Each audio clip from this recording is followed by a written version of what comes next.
बैठे रहने के दौरान टांगे हिलाना एक आम आदत है जो बहुत से लोगों में पाई जाती है। अक्सर औकात लाशूरी में कभी कोई टांगे हिला रहा होता है तो कोई तेज तेज। ज्यादातर लोगों को एक वक्त में सिर्फ एक टांग हिलाने की आदत होती है। अगरचे एक बेज़रर आदत की तरह लग सकती है, लेकिन ये किसी शख्स की नफ्सियात और सेहत के बारे में दिलचस्प और संजीदा मालूमात फराहम करती है। ये आदत आपके बारे में क्या बताती है, आइए जानने की कोशिश करते हैं।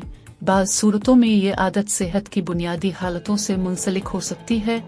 कभी कभार टांगों की मुसलसल हरकत की अलामत हो सकती है। ये एक आसाबी आज़ा है जिसमें टांगों को जानबूझकर हिलाने की ख्वाहिश पैदा होती है। जरूरत से ज्यादा टांगों का हिलना बाज़ औकात बढ़ती हुई बेचैनी या तनाव के सबब भी हो सकती है।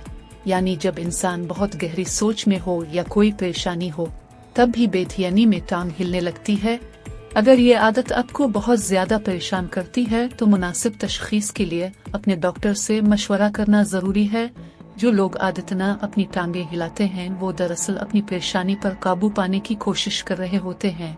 टांगे हिलना बोरियत या मसरूफियत की कमी की निशानदेही कर सकता है। जब आपका दिमाग भटक जाता है या आदम दिलचस्पी का शिकार हो जाता है तो जिस्म अपने आप को भटकाने का रास्ता तलाश करता है, जिससे टांगे हिलना शुरू हो जाती हैं। इसके अलावा अगर आपको लगे कि किसी परेशानी में अब बैठे हूँ और टांगे हल रही हूँ तो स्ट्रेस एंजाइटी को कंट्रोल करने के कोई और तरीके अपनाएं, जैसे कि वर्जिश और योगा वगैरह। टांगे हिलाने की आदत बाज़ औकात बेसब्री की निशानदेही कर सकती है। जो अफराद अपने कामों में फौरी नताइज की शदीद ख्वाहिश रखते हैं वो अक्सर अपनी टांगे एंजाइटी में ऐसे हिलाते हैं। वो लोग जो कुदरती मल्टीटास्कर्स हैं, यानी एक ही वक्त में बहुत से काम करने के आदी हैं, तो जब वो बैक वक्त दूसरे कामों में मशगूल होते हैं तो वो टांगे हिला सकते हैं। यानी ये कोई ऐसी आदत नहीं जो आपको नुकसान पहुंचाए।